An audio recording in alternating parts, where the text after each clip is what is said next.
Austin 316 says I just whipped your ass. Finally. The Hitting the Turnbuckle podcast. Who's come back? Give me a hell yeah. Welcome everybody back to yet another episode of the Hitting the Turnbuckle podcast. I'm your host, Andy Burrows, and I am joined as always by my good friend, co-host and tag team partner, Mr. Adam Cousins. Adam, how are you, my man? Feels like we've not left the seat again. No, I see you honestly more than my entire family. I see you. I talk wrestling more than I, help my daughter with her homework. But Adam, yes, we love bringing on guests to this show. We love bringing on some of the former wrestlers and the great superstars of the WWE. Today we brought on one of the all-time greats and one of my most favorite superstars that I've ever witnessed in the ring. When you told me we had booked this guest, I think it was like Christmas Day for me. Adam, you are the king of the introduction, my friend. Who have we got today? You always pressure me with this introduction thing, my man. Right, okay. So, slide story. When we were looking for WrestleMania guests, we've got a pre and a post WrestleMania guest, and we always said that we'd like to have two guests that have been a part of WWE around the WrestleMania week, so that we can talk about WrestleMania and what that week's like. Luckily enough, today and on Monday, we've hit the jackpot on both. Today, we're talking to someone that made her debut as a valet to a tag team, a very underrated tag team, although it did win a few tag team titles, Eminem, and that's no coincidence with the rapper Eminem's, nothing to do with that. But then she went and transitioned into a single and had a very, very successful career, a two-time Divas champion, a three-time Women's champion, and probably has the most mesmerizing entrance in wrestling that we will never be able to repeat or do. Oh, no. And lastly, before I introduce it, this lady's had a Hall of Fame career, in my opinion, without the accolade to go to the Hall of Fame. Ladies and gentlemen, welcome to our podcast, Miss Melina Perez. Oh my goodness, you guys are making me cry. Melina, welcome. Thank you so much. Thank you so much for taking the time to come on our podcast. I know it's a busy period for everyone involved in wrestling right now. It is WrestleMania season. Melina, just briefly before we get into WrestleMania and your career, what is it like as a superstar in the build up to WrestleMania? Because we just see what is on our TV. I cannot imagine what goes on behind the scenes, the stress of performing at WrestleMania. The crowd is obviously bigger. There's more eyes on the wrestling world now and this weekend than there will be all year. What is it like being in that bubble that is WrestleMania? Oh my goodness. I can't speak for anybody else because I know my perception of things might be different or usually is different than most people's. So for me, it was a combination of pressure because everything's fast paced. Once it's they squeeze all these events in, kind of like WrestleCon in a sense, you know what I mean? All the fans are going everywhere. There should be a catalog of the time of every event available. But during WrestleMania week, you have to do so many things, and then the interviews, and then press conferences, and then all the signings, and then rehearsing, and all these things. But back in my time, there wasn't rehearsing for the match. There wasn't rehearsing for. You just got, here's a list, and this is what we want, bullet points, and then you guys do with it what you want. So the pressure's on. But at the same time, if you're the person that people that Vince McMahon or the company wanted to be on the card, it was an honor because so many people wanted to be on the card and they couldn't. And it is an honor to be on that. So no matter what the pressure is, that's what you signed up for. This is what it all comes down to. And this is what, you learned everything you could. You worked so hard. It's an honor. And that's what it always meant to me. It was an honor to be there. It was an honor to just witness it. And so no matter what it was the dream come true because I never thought I'd be able to participate in something like that. I was supposed to be a doctor. I wanted to work in the medical field, it was all the way parents teach you, go to school, get a career, find love, have kids. And that's what I thought my life was going to be. But, you know, doors opened up and my life took a different route. And that is a dream, no matter how little or how much I was given, no matter how long or short my career would have been. It was an honor. I was grateful. Yeah, well, I'll say when I've been privileged to go to 5 WrestleManias, 21, 25, 26, 27, 28.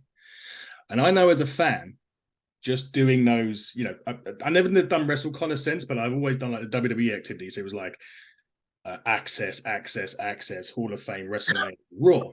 And I needed a holiday just coming out of that. But I think when you were doing it, you were doing, obviously you had all the press conferences, you had WrestleMania, you had the Raw, you had the SmackDown, and then you'd come to Europe for 2 weeks, literally straight after. Yeah. I don't know how these guys do it. It's absolutely, it blows my mind. It really does. Yeah. Even now I look back and I'm like, I don't even know how we did it either. Like, seriously, no sleep. It's just go, go, go. But that's all I ever knew. You know, I think when you're young, you get used to it. You already have the energy. So it's something you just get used to, and you're on the go. And that ambition is what drives you. Mentality, that mental state that you're in of hustling, you thrive off of that. I know I did. Like, honestly, I look back and I think when I left, in a sense, when I left wrestling, it kind of hit me, all the things, kind of like all the traumas that you experience, all that heartache, all the hurt, you kind of forget it because you're on the go, and the moment of peace and happiness is within that ring. Honestly, all the hell that I went through and all the pain that I went through emotionally and physically, I didn't care because I was in that ring. And to hear the crowd, the energy, the fans, it drove me, it gave me passion, it gave me energy, it gave me life. And then when it was over, it kind of like, you start realizing, oh my goodness, I'm emotionally and physically kind of fucked up. Kind of hurt here. Obviously, we see with this WrestleMania, you've got Lita, you've got Trish Stratus, 2 of the icons of wrestling. I put you in that like Rushmore of wrestling. If the call come from WWE, said, Melina, we've got something for you to do at WrestleMania, what would your answer be?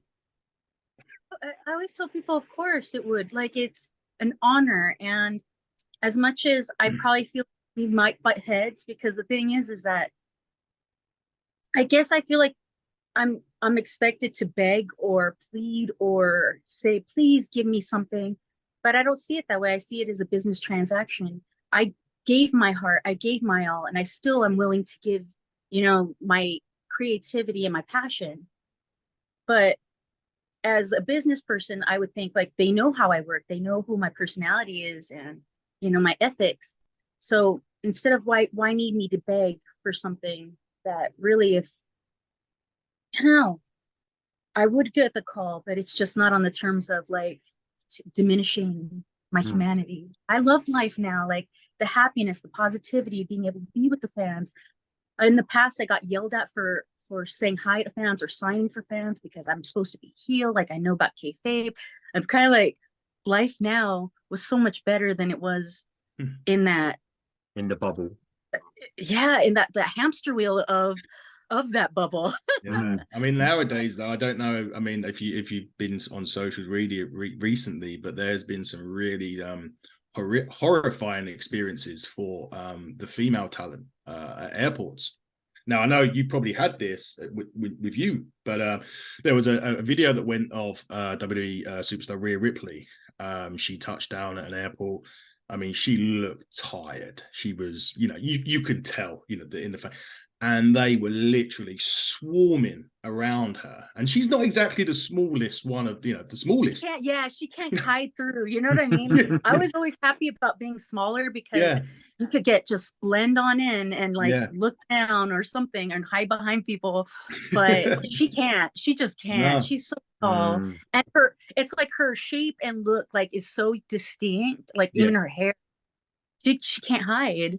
No, she couldn't, and it was really bad to see. It looked really bad. I felt really sorry for her because it just looked so she couldn't get away.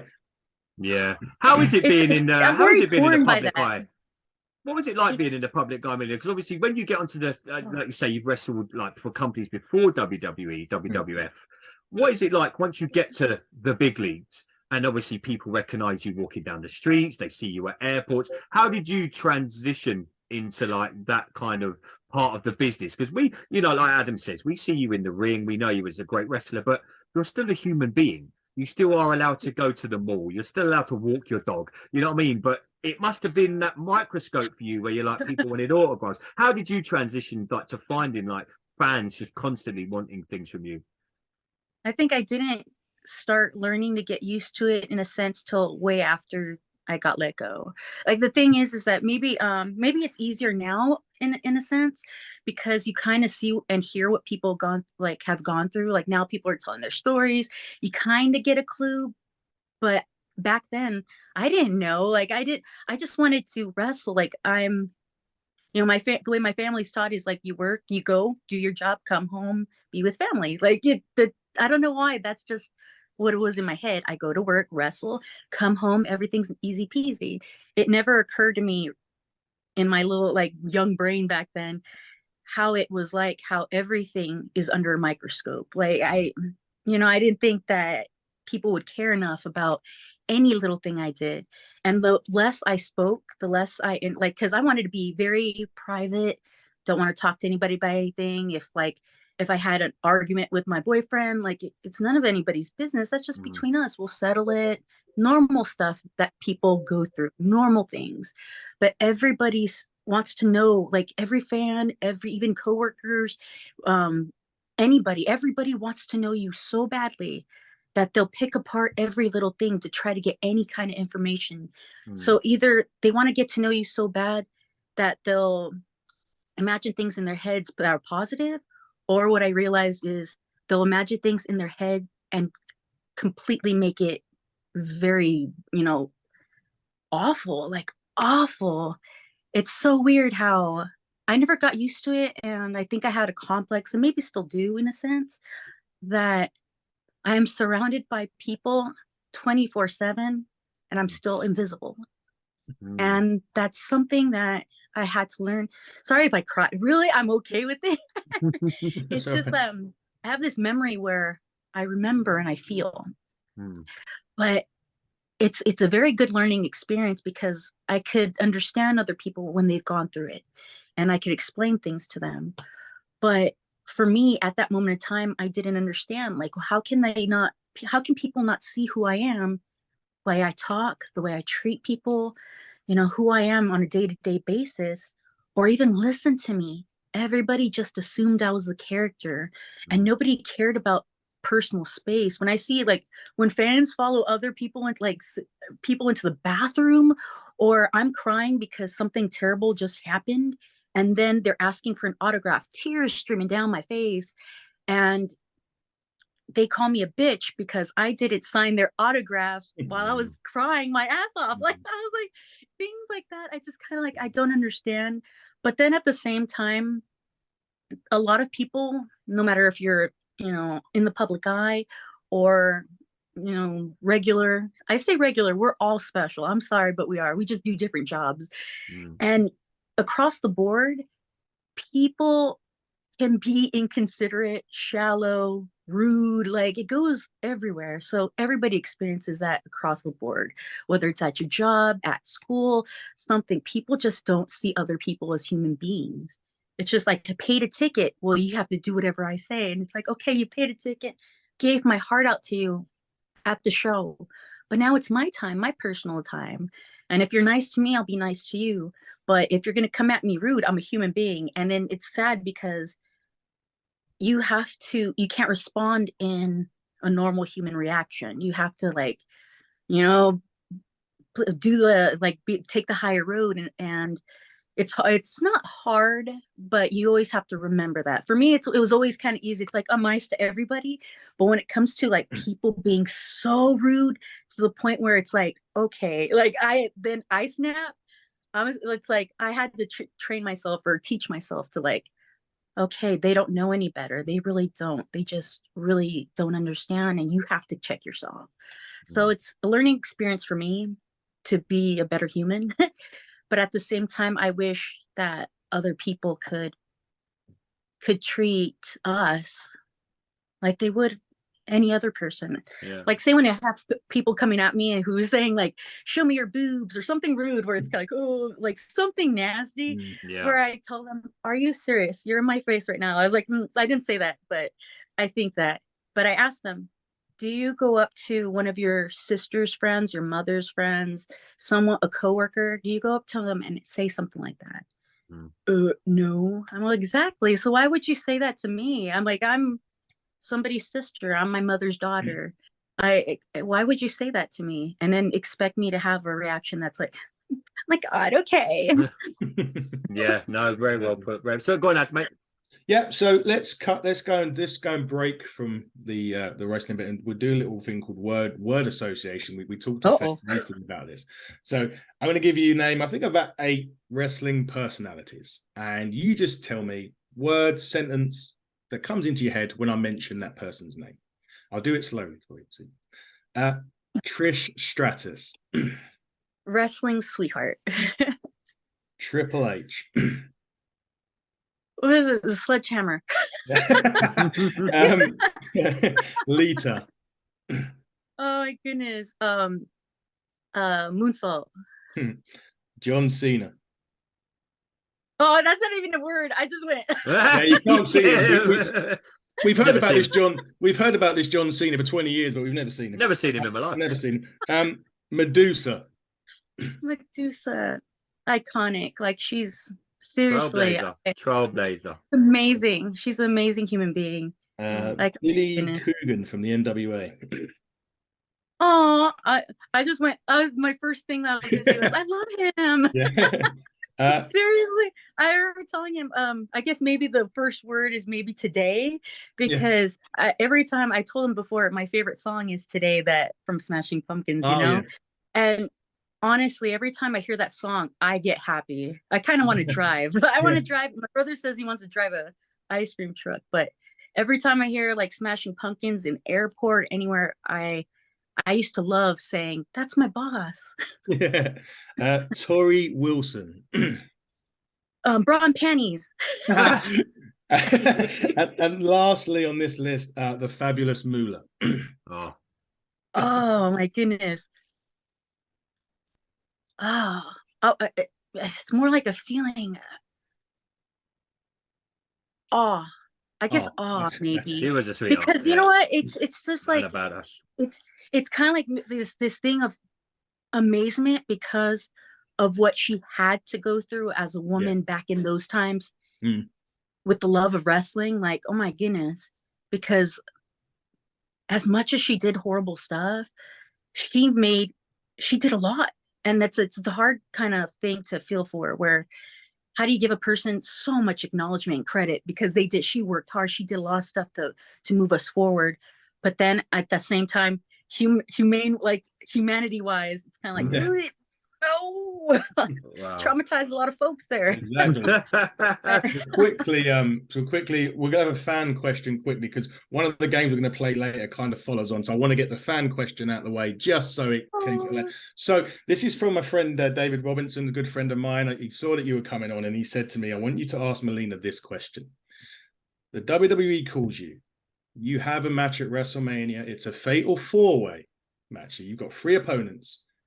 You choose them, past or present, and you're all in your prime. Doesn't matter who you say, you're in your prime. Who are they going to be and why?" Oh my goodness. Good old Dave. Good old Dave. He loves a question, old Dave.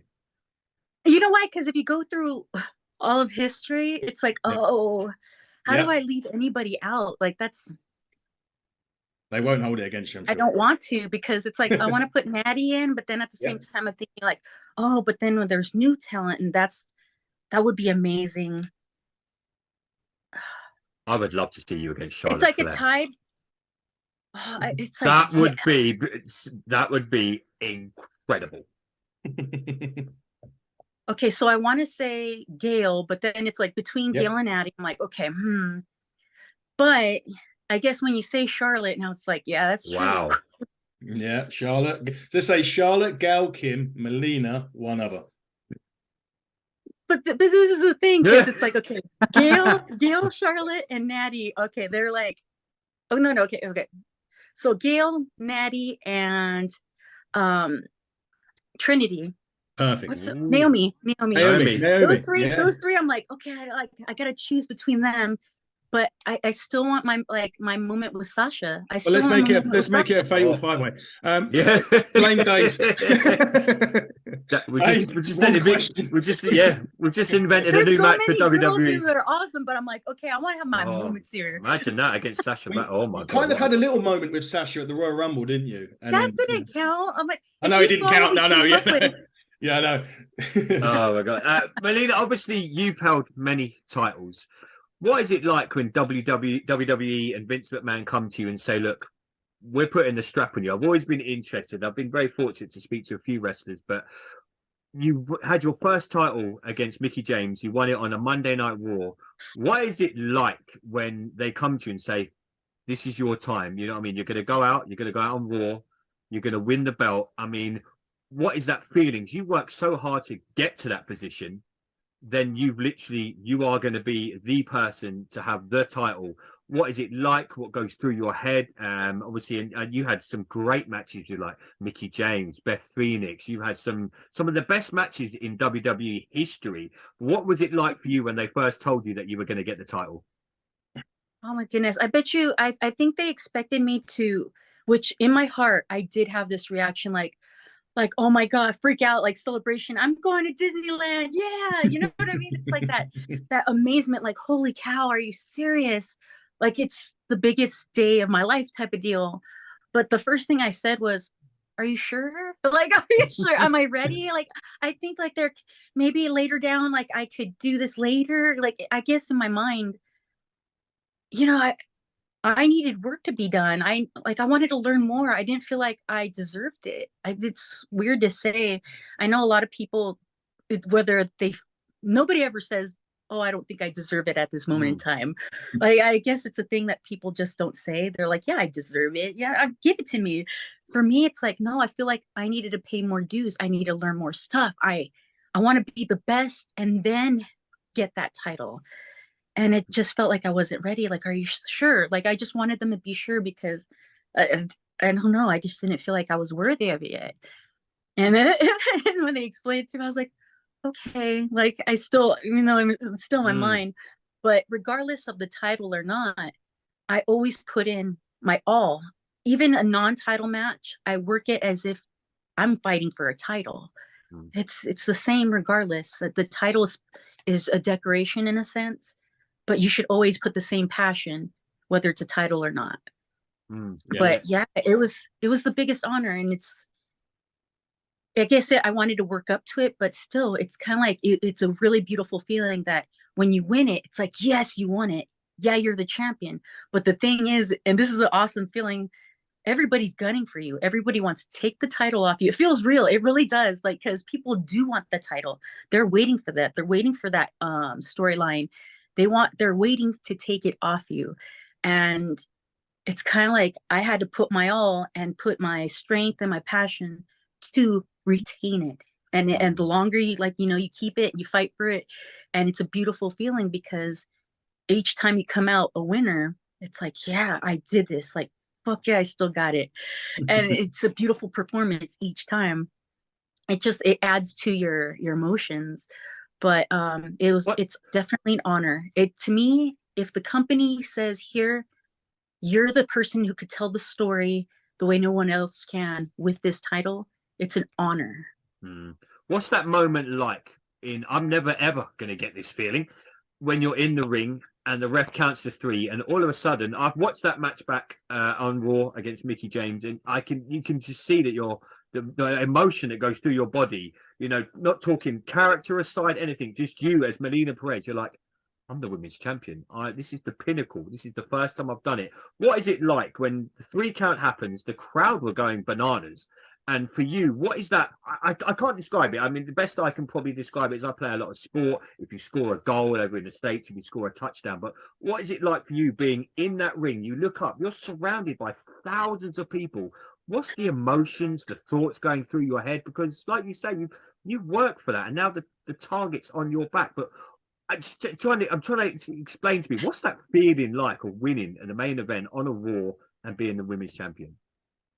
Oh my goodness, you hear the 1, 2, 3, and there's seriously, whether it's boos or cheers, the clapping, the energy. Like for me, I really do feel the energy. It's like a warm blanket. Something just rushes over you, and you feel it. 1, 2, 3, get up, and just you get handed that title, and up it goes.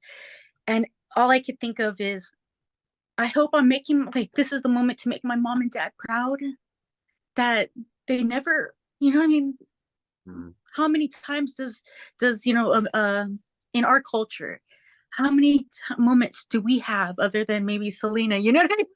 That we had, that we represent, that they see me, their little girl, that everything that they said, no, we don't want you to get hurt, no, you're crazy, or all the people who told me I couldn't do it, that I'm too short, or I'm too sweet, or I just don't have the heart, you're not strong enough, you don't have tough skin, like all of these things that what people say.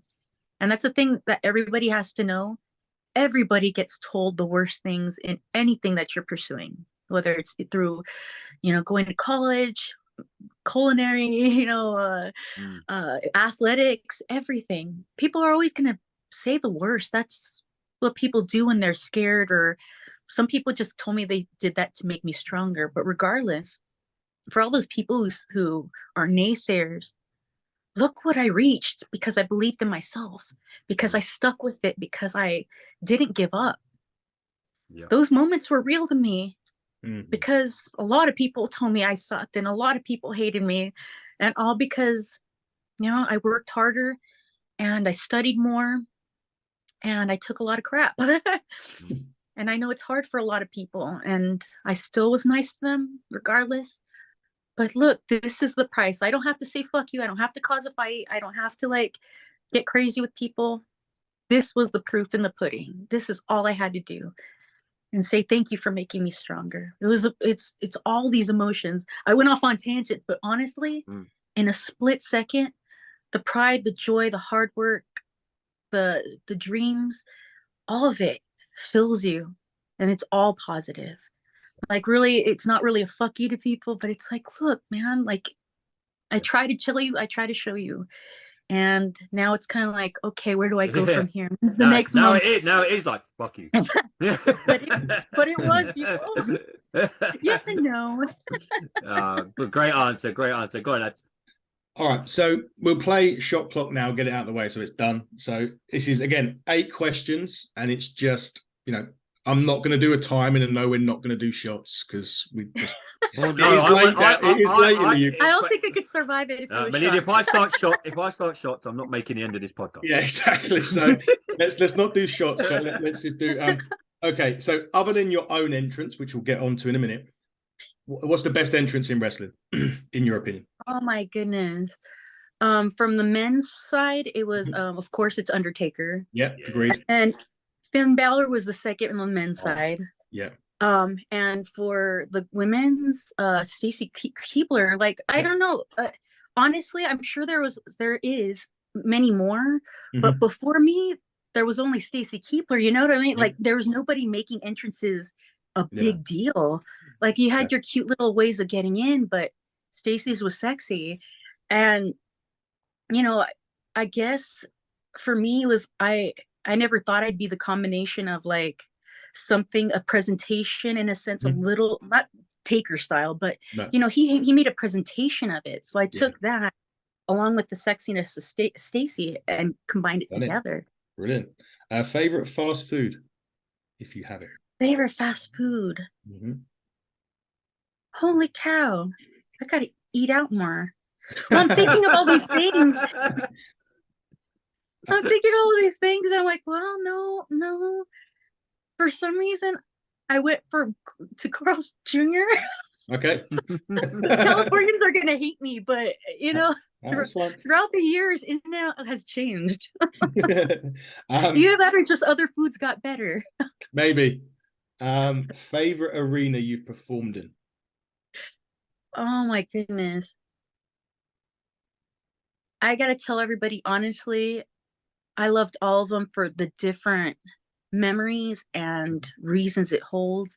I guess my automatic, like, I love the dome in Japan, but because that was amazing. But I'll always say Madison Square Garden for the fact Yeah. that, you know, you watch movies, you watch Rocky, you watch like every movie imaginable, and even comedy skits and shows, things go down at Madison Square Garden. So Yeah.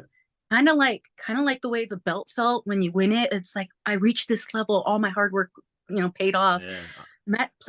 Being in Madison Square Garden, it's like every time I watch these movies, I think I wrestled there. Like, wow, it's a huge deal. Yeah. It's an honor. It is.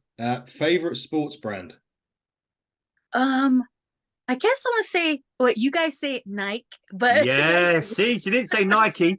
Yeah, that's it. Yeah, come on, brilliant. but So, see, it's because it's the goddess of victory. Like I used to be obsessed with angels, and the goddess of victory is Nike. yeah, there you go. Great Right. answer. Your favorite country outside the US that you've performed in? Is there one in particular that just stands out? Just saying. Just saying. Just saying. Lena, just saying. It's true. England's amazing. You guys are loud. You guys are super loud. It's like the energy. You really love wrestling. Like We there's no love wrestling. like negativity. It's just pure love. So it is true. That is true. We'll take England then. We'll take England. We'll take that. Favorite pay-per-view. So if you're a fan, like, what's your favorite pay-per-view? For example, mine's the Royal Rumble. Yep. Mine's the Royal Rumble. Oh, there you go. It's like as much as I love WrestleMania, it's that countdown. You know what I mean? It's like everybody gets together. It's something that's been shared for decades. You know, it's definitely a family thing. You could look back and you could reminisce, and especially now, you don't know who's you don't know who's like. It's more like the element of surprise now. I mean, Melina, you come back at WrestleMania, and we were like, holy. We get to see the iconic entrance again, everything. It was, you know what I mean? It's incredible. I love Royal Rumble. Yeah, we're going next year, actually. Yeah, we are going to the Rumble next year. Yeah. Oh, yeah. Yeah, for my birth. Well, my birthday's in June next year, but it's in June every year. But yes, it's June every year, mate. It's June every year. Not just next year. I know. But because I've been to WrestleMania, the one off my bucket list that I haven't done is the Rumble, and I've always wanted to. So yes, gotta experience that live. Yeah, exactly that, and that's the reason we want to do it. And wherever it is, hopefully it's in somewhere nice. Last question, because you kind of touched on your dream match. We don't want to go through that again. Are you a tea or coffee person? So in reality, I'm both. So, but I'll explain that. In the morning, it's got to be coffee. In the afternoon and on is tea. Okay. So afternoon and on, and then before you go to sleep. You got to have your chamomile. So it's all throughout the day. Yep. But I admit I need coffee. Like it just starts your day.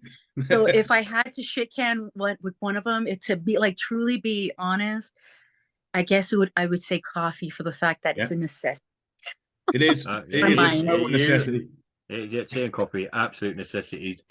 Melina, we can't have you on without talking about probably, after you said The Undertaker earlier, but in the female wrestlers, the most iconic entrance, I think, in the history of wrestling. Yours has got to be in the top 3. How did it come about? How did they pitch it to you? Was it your idea? I have always been, when Adam told me you were coming on, I knew straight away in my head, if I don't ask her this question, I'm going to kill myself. It is one of the most iconic entrances throughout wrestling. You're so known for it. You do it. I could never do it. You do it amazingly well. I mean, how did it come about? Was it something that you come up with, or was it something that WWE pitched to you? No, I don't think WWE could ever come up with something like that. They're not that creative. That and to say, hey, can you do this? Like, I don't know how that would, like, that'd just be weird to ask a woman to do that. But the thing is that if you go through the history of like how my moveset, I would not do the splits at all while I wrestled. It was just only because I believe that doing the splits is kind of not hokey, unrealistic that when you Mhm. fight, that all of a sudden splits get done. So in the beginning, I would not do it. So in my mind, knowing what I wanted to do in my moves as a manager, because I was a wrestler before managing. So I just never got to do it on TV. So I had to play a part as a manager, then pretend I didn't know any wrestling, and then move, like grow with the character. And when the guys told me, they're like, okay, when we got into M&M together, they threw us all together. They're like, Melina, you got to come up with the entrance. So the guys, Seth Skyfire and John Morrison, they were trying to teach me, like, show me, like, okay, these are what the girls are doing. You got to do something like sexy but different. And they're like watching these guys who are so like goofy, trying to teach me how to like do something sexy. They're just doing all this crazy stuff, and I'm like, okay, well, how about this? Like, I can do the splits in my head. I thought I could do the splits and I don't know what else to do, like where to put it. I'm not going to wrestle with it. So how about this? And I just did it. Like, honestly, I just tried it out. That was the first time I tried it out, and it worked.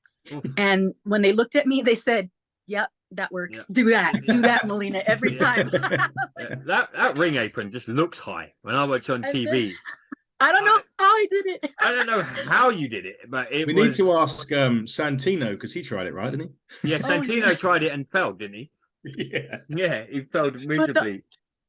But the crazy part, like, I still didn't get to, like, I still didn't think this all through. I really didn't have this expectation of how people react. And that moment, that day in OVW, the whole entire, arena there just went crazy. They're like, what the hell was that? Mm.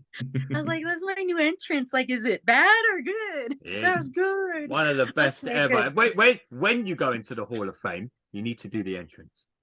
Everybody keeps asking me, it doesn't hurt. It does. I don't know. Somehow I am naturally flexible. When you do, my eyes water every time you do it. Yeah. I'll probably be doing it till I'm an old lady. It's incredible. Melina, you mentioned him there. What was it like when you come into the WWE? You had such a good partnership with John Morrison, Johnny Nitro. And Joey. Yeah, and Joey. What was that like? Because it was incredible. You took the wrestling world by storm. You guys together the matches looked incredible. Everything you've done, like the promos, it was such a well put together piece of wrestling. What was it like for you to be in that bubble? Oh, incredible. Those are the things that, you're lucky and grateful in experiencing. Like, I wonder if anybody else in their careers have this feeling where this is your family, the creativity with each other. Like, say we have to sometimes tone each other down, but at the same time uplift each other and support each other in each of our creative ideas. And to be able to have that harmony, that energy, that ability to relate and get each other. We had great chemistry. M&M had great chemistry. And I think I struggle where I wish I could get chemistry and creativity like that in every time I work with people. It's like chasing that high or something, where it's not a high, but it's that beautiful chemistry that creates stories. I don't think people realize that, but that's something that I really wish I could have worked with more people that had that kind of energy. But we worked well together. I was proud of them. I was so proud. Yeah, it was a lucky, great lucky. it was, honestly, it was a great time. How would you fit into we always ask our guests like what they think of the current product. How would you place yourself in the current product that we see now on our TVs? Because me and Adam, and I said to Adam when we were chatting the other day, I said I'd be really interested to get Melina's view on this, because we've been saying for the last 3 weeks, women's wrestling seems to be going through that transition again. It went really high where they had their own pay-per-view. Becky Lynch was probably the biggest thing in wrestling for a good 6 months, would you say, Ads? Something like that. How do you see the women's wrestling now? We mentioned it on the show last week when we done it, and I think it's going through that transition again. They went from being up here, not that it's leveling off now, but how do you see women's wrestling in today's WWE, and how do you think you would fit in? Let's see. The way I see rooms, those are actually two-parters. one, how I see it now, there's all I could do is speculate because you can't really know what's going on unless you're behind the scenes. Like, Yeah. and can't really understand. Maybe it seems one way, but really they're going on another way. Who knows? But I'm speculating. I feel that it, in a way, when the women got given everything, we got more women. We have them in more spots on the card. We gave them their own pay-per-view for them for a moment, and that was just putting a band-aid, like just appeasing people to say, hey, we're on board, look at us, we're on board. And then it's kind of like an ex-boyfriend or girlfriend that says, I changed, take me back, I changed, I'm going to be the person you always wanted me to be. And then they do that, and then after time they go back to who they are. They didn't really change. And you can't really expect them to change because they are who they are, unless staff gets kind of cleaned out and they start writing it a different way and start wanting their product to be different. And I think that women and men both need like intergender interactions, all these things. Like it's kind of hard because they need to tiptoe around stuff for legality reasons, like a man can't hit a woman and all this other stuff. So I understand the reasons why they stop the interactions, but we need to tell stories. We could go around that without having maybe men hit women in certain ways or whatnot. Like there's always a way to go around it, where the little person could spin out of and like dodge something and miss them by a misdirection spot. All these things, you find a way to go around it. But I don't know, it's all these legalities from the sponsors and probably tradition of what wrestling has been. But me fitting in here in this era, I feel like I wouldn't belong because I'm not athletic. Like I guess when I started, I wanted to be the best athlete. I wanted to do high flying stuff. I want to do this and this and that. And the more I learned, the more I realized, wow, I really wanted to just prove that I could jump higher, I could fly better, I could do this and this and that. For me, it was like the most memorable things were in the storytelling. So I learned the psychology. And I think I frustrate people when I try to tell a good story where I'm like, no, don't do that. We go farther if we do this. And it's like I'm an idiot talking to myself. Like it's like, oh yeah, whatever, old person, like blah, blah, blah. And then nobody wants to listen to me because what's young is better. And I don't believe that. I believe it's the storytelling. Like I was telling somebody at a convention and they mentioned Smiley Kylie, and they remembered me working with her, and I said, but why? And they're like, that match there was a lot of heart and a lot of fight. And I said, I'm glad you remember that, for the fact that she's always smiling. That's her character. It's very, she's a fun person, you know what I mean? It's cutesy throughout the whole entire thing. It's like she's a funny character. But the moment she stopped smiling, you knew it was serious. And that's what I bring to the table. Things become real. You wonder, did she really hit that person? Or you get lost in knowing that it's fake, but at the same time thinking, God, but it makes you feel like somebody's really getting hurt, whether it's me or them. And you get lost in that emotion, get lost in that character. And I would love to tell more stories like that, whether it's me as a baby face, but I guess my dream that I know I'll never have is to be the ultimate villain.